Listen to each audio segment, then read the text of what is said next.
ఈరోజు వెంకయ్య ఆశ్రమం తరఫున మరి నేను రాజేష్ని మేడం వెంకట నాగలక్ష్మి మేడం గారు లక్ష్మి మేడం గారిని కలపడం జరిగింది. మేడం గారికి ఆర్టీఓగా ప్రమోషన్ రావడం మాకు చాలా సంతోషంగా ఉంది. బ్రేక్ ఇన్స్పెక్టర్గా మేడం చాలా సమర్థవంతంగా బాధ్యతలు నిర్వహించారు. మరి ఇప్పుడు మేడం గారికి ప్రమోషన్ వచ్చింది, ఇప్పుడు ఆర్టీఓ అయ్యారు. దీని ద్వారా కూడా మరింతగా సేవలు అందించబోతున్నందుకు మేము మేడం గారికి ధన్యవాదాలు తెలియజేస్తా ఉన్నాం. నేను ఆశ్రమాన్ని నడిపించుకునేవాడిని.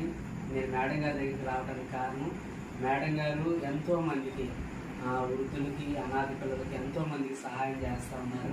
భగవంతుడు మేడం గారికి ఉన్న మంచి మనసును బట్టి ఇంకా మంచి ఆరోగ్యాలు ఇచ్చి మేడం గారిని ఇంకా